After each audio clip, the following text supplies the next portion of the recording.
Well, at last, Project Hail Mary is here. I've watched the movie this past week, and what a ride it was. I just need to give a spoiler alert, though, to those of you who had not watched the movie yet, although I'm not going to reveal too much. But in the story, Ryland Grace is a coward.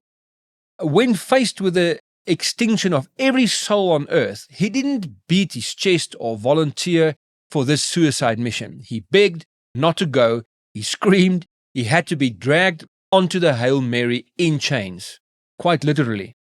But by the end of his journey, this same man performs an act of such staggering selflessness that it defies evolutionary logic. He abandons his only chance to see home, to save a creature from another star. Why the contrast? The answer lies in a single line that defines the heart of the story, namely, anyone can be brave. You just need someone to be brave for. This isn't just a sentimental platitude. It is the core thesis of Project Hail Mary. It suggests that true courage isn't a solo performance, it's a byproduct of connection. Early in the story, Eva Stratt tries to recruit Ryland by stripping away all his excuses. She points out that he has no family, no deep roots, no meaningful connections on Earth. You don't even have a dog, she points out. In her cold, utilitarian logic, this makes him the perfect sacrifice. If he has nothing to lose, surely he has everything to give to save Earth. But Stratt's logic has the opposite effect. Without a who, the why of the mission vanishes. Humanity as a concept is too big to love. You cannot hold hands with a census report. Ryland felt disconnected from the world. He felt no obligation to die for it, although he knew it was the right thing to do or a good thing to do. He refused the mission. He had to be forced into the stars in chains. Then comes the contrast. Years later, light years away, Ryland, surprisingly on his way back to Earth, he realizes that Rocky, his alien friend, his brother from another star, is doomed. Without a moment's hesitation, Ryland turns the ship around. Why does he do that? Why would a man who wouldn't die for 8 billion humans now risk everything for one singular alien? The answer is found in an ancient truth. There is no fear in love, but perfect love drives out fear, says the New Testament. What does this have to do with our story? Well, when Ryland was asked to save Earth, he was motivated by fear of death, fear of the unknown.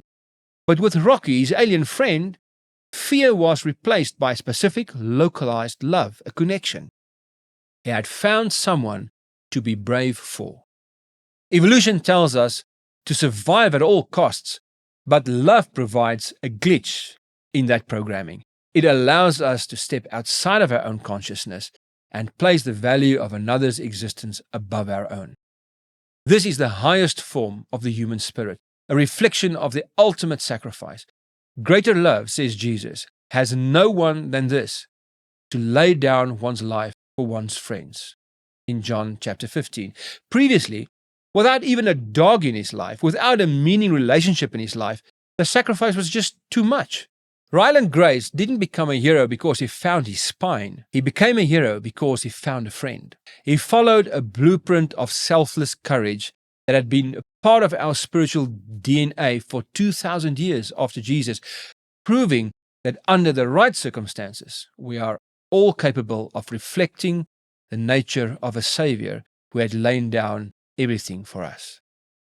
This is the lesson of Project Hail Mary. Courage is not a solo act. It's a contagion. It's something you can only do for someone.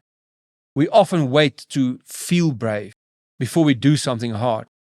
But Ryland shows us that bravery is the last step, not the first.